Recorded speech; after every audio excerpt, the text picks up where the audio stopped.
Un encuentro con su palabra, porque secase la hierba, marchitase la flor, mas la palabra de Dios permanece para siempre. Con ustedes, el doctor José Ricardo Arias Quintero.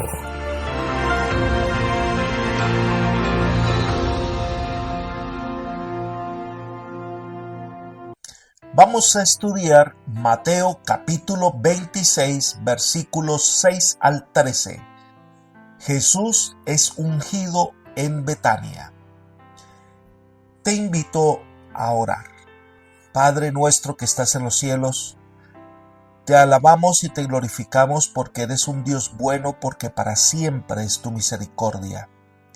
Gracias, Señor, por perdonar nuestros pecados y limpiarnos de toda maldad. Queremos en este momento, Señor, pedirte que al abrir la Escritura tú estés a nuestro lado, enseñándonos, guiándonos, inspirando nuestra mente con verdades que perdurarán en nuestro corazón. Gracias, Señor, por escucharnos y concedernos tu gracia, tu perdón y salvación, pues lo pedimos en el nombre de Jesús. Amén. La segunda sección que estudiaremos del capítulo 26 de Mateo son los versículos 6 al 13, donde Mateo narra el ungimiento de Jesús en Betania. La sección anterior hablaba de la reunión de los líderes religiosos del pueblo que tenía un objetivo: ¿qué hacer con Jesús? Debido a la resurrección de Lázaro, la fama de Jesús se extendió y en esta fiesta en particular, la gente estaba en la expectativa sobre Jesús y sus enseñanzas. Por tal motivo, los líderes religiosos habían acordado no hacer nada contra Jesús en la fiesta, sino después. Pero algo hizo que cambiaran de parecer, y en la narración de los pasajes que estudiaremos a continuación. Así que Mateo se enfoca ahora en la fiesta en casa de Simón. Comencemos estudiando esta narración en los versículos 6 y 7. Estando Jesús en Betania, en casa de Simón el leproso, se le acercó una mujer con un vaso de alabastro de perfume muy costoso y lo derramó sobre la cabeza de él, que estaba sentado a la mesa. Lo primero de destacar es que Mateo no sigue un orden cronológico, sino un orden temático. Así que cronológicamente se considera que este acontecimiento ocurrió antes de lo narrado en los capítulos anteriores. Al parecer, se ubica al terminar el sábado antes de la entrada triunfal de Jesús a Jerusalén, por lo que se convierte en un acto significativo. Elena de White concuerda con esta narración al escribir: el Salvador había llegado a Betania solamente 6 días antes de la Pascua y, de acuerdo con su costumbre, había buscado descanso en la casa de Lázaro. Los muchos viajeros que iban hacia la ciudad difundieron las noticias de que él estaba en camino a Jerusalén y pasaría el sábado en Betania. Había gran entusiasmo entre la gente. Muchos se dirigieron a Betania, algunos llevados por la simpatía para con Jesús y otros por la curiosidad de ver al que había sido resucitado. Esto está en El deseo de todas las gentes, página 511. La narración de Mateo ubica a Jesús en Betania, en el hogar de María, Marta y Lázaro. Jesús le placía estar en casa de sus amigos y recibir sus atenciones. Este hogar experimentaba un profundo agradecimiento al Maestro al traer de la muerte a Lázaro. Podemos solo imaginarnos la emoción que debían experimentar estos hermanos a la llegada del Maestro. Pero Mateo nos dice que en esta oportunidad había estado también en la casa de Simón, a quien identifica como el leproso. Aunque Mateo no lo menciona en la narración, Lucas sí lo identifica como fariseo. Imaginémonos un poco lo que significa para un fariseo ser leproso. Hay varias cosas que debemos considerar. Número 1. En aquella época los fariseos eran considerados los guardianes de la ley, profesaban una gran piedad y se consideraban hombres privilegiados. En segundo lugar, En ese entonces también se consideraba la enfermedad como un castigo de Dios, y la lepra, como la más terrible de todas, se la consideraba como el resultado del gran enojo de Dios. Se la llamaba el dedo de Dios. En tercer lugar, este fariseo tenía pecados ocultos y se consideró un hombre castigado por Dios, sin esperanza. En cuarto lugar, este fariseo ya no tenía lepra porque el Señor Jesús le había sanado. Así que en honor o agradecimiento a Jesús, él hizo esta fiesta en la que invitó a muchas personas, pero especialmente a Jesús y sus discípulos. Sin embargo, Simón, a pesar de que Jesús le había sanado, albergaba dudas sobre el mesianismo de Jesús. No estaba muy convencido de que Jesús era el Salvador. Elena de White comenta: Simón de Betania era considerado discípulo de Jesús. Era uno de los pocos fariseos que se habían unido abiertamente a los seguidores de Cristo. Reconocía a Jesús como maestro y esperaba que fuese el Mesías, pero no le había aceptado como Salvador. Su carácter no había sido transformado, sus principios no habían cambiado. Simón había sido sanado de la lepra, y era esto lo que lo había atraído a Jesús. Deseaba manifestar su gratitud y en ocasión de la última visita de Cristo a Betania, ofreció un festín al Salvador y a sus discípulos. Este festín reunió a muchos de los judíos. Seguimos en El deseo de todas las gentes, página 511. Así que Simón había hecho una fiesta para agradecerle a Jesús el milagro, pero en el fondo de este hombre no creía mucho en el mesianismo de Jesús.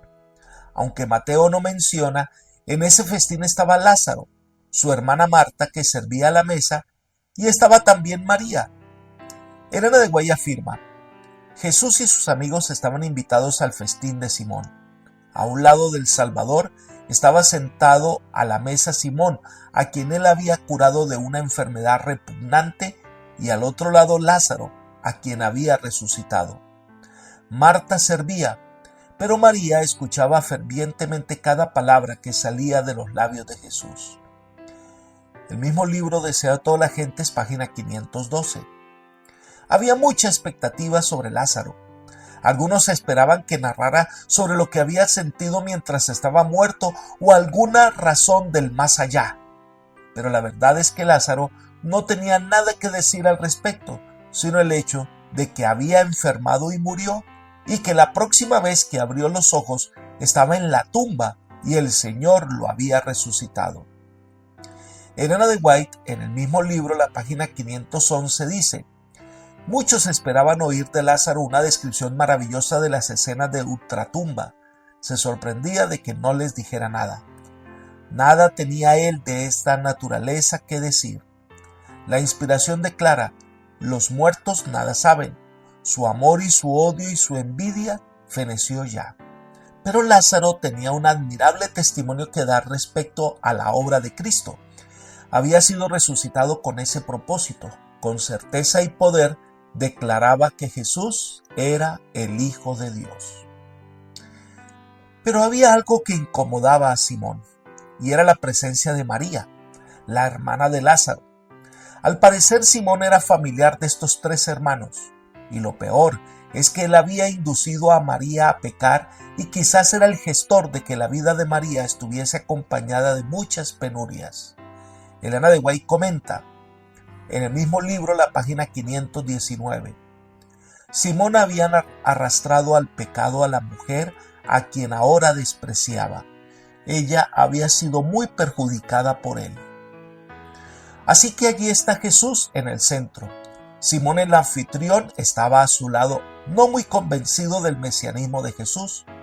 Al otro lado de Jesús estaba Lázaro, que era un testimonio viviente de la obra de Jesús. Y además estaban los discípulos del Maestro. En medio del festín, una mujer, a quien Mateo no llama por nombre, pero sabemos por la narración del Evangelio de Juan que era María, vino y derramó sobre la cabeza de Jesús un perfume de alabastro muy costoso. Mateo no describe el valor, pero sabemos que la narración de Lucas le da un valor de 300 denarios. Un denario es el valor de un día de trabajo. Eso equivale al salario de un año de un jornalero. Ella quería honrar a Jesús y trató de ser lo más sigilosa posible, pero el olor del nardo puro llenó toda la habitación. Ella derramó su perfume en su cabeza, en sus pies, y lo secaba con su cabello.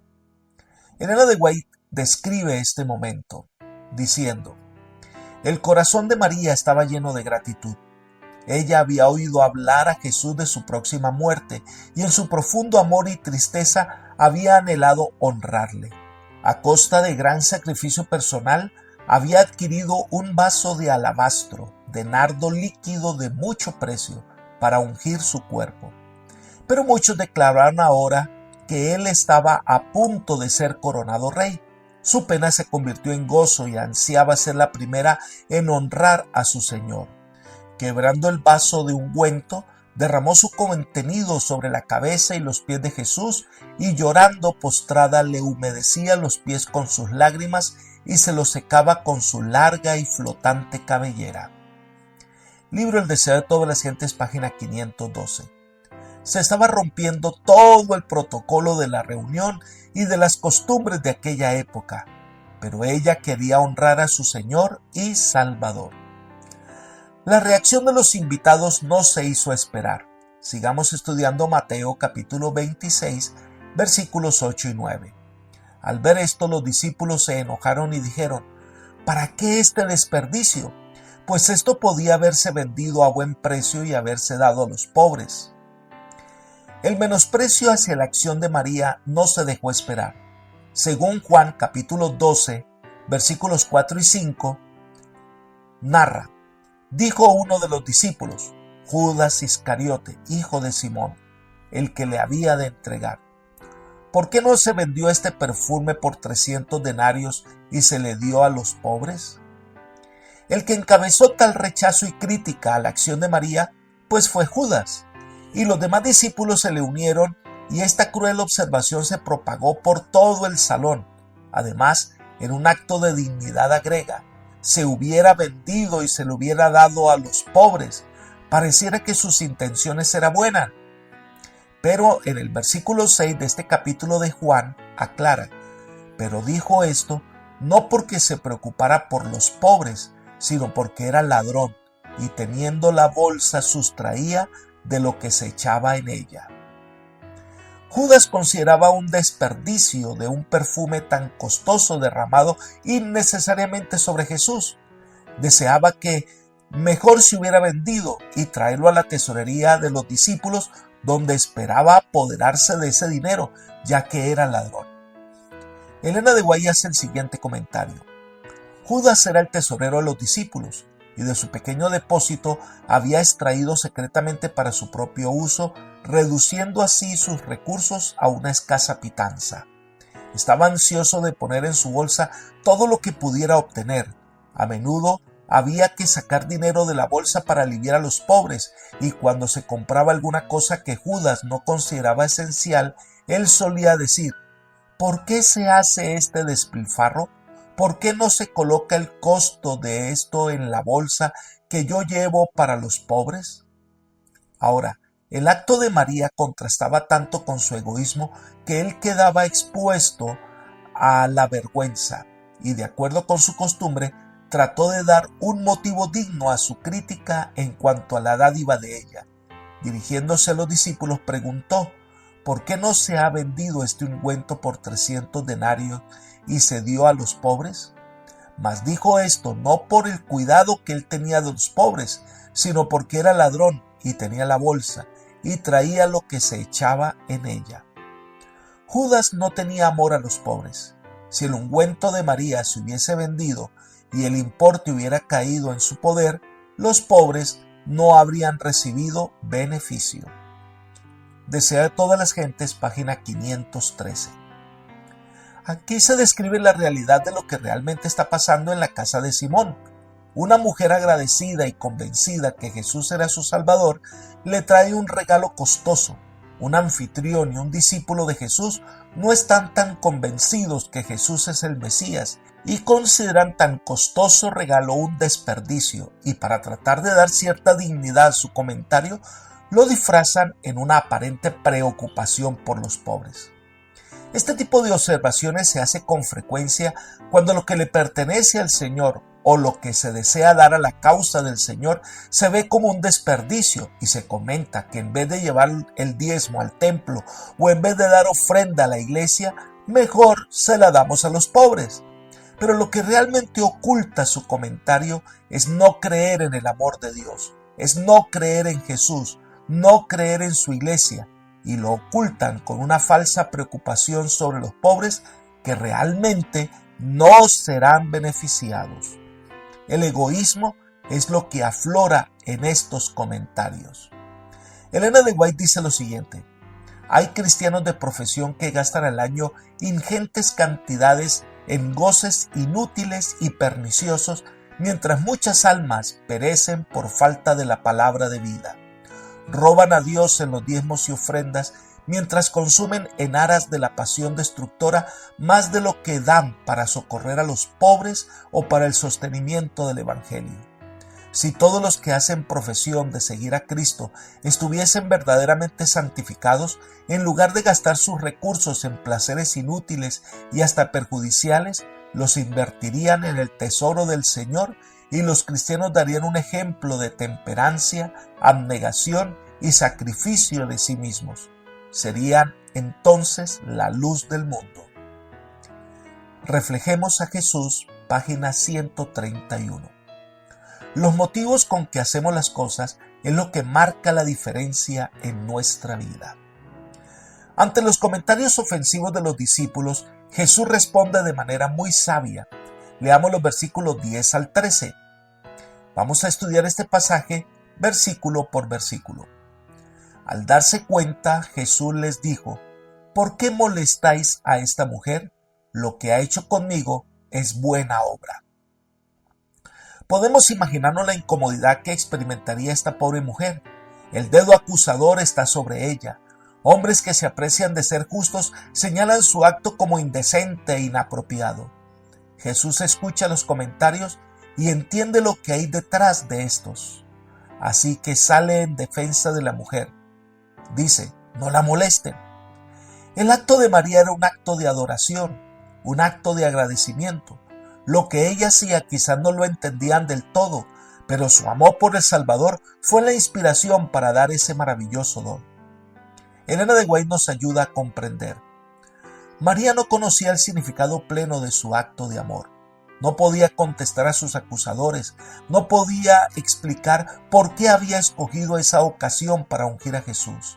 El Espíritu Santo había pensado en lugar suyo y ella había obedecido sus impulsos. La inspiración no se humilla a dar explicaciones. Una asistencia invisible habla a la mente y al alma y mueve el corazón a la acción. Es su propia justificación. Libro El deseo de todas las gentes, página 515. Lo que ella hizo, lo hizo por amor. Algo que brotó de un corazón agradecido hacia su Salvador. Pero además Jesús agrega en el versículo 11: porque siempre tendréis pobres con vosotros, pero a mí no siempre me tendréis. Jesús no pone en duda nuestro deber para con los pobres. Sencillamente afirma que hay obligaciones mayores que ese deber.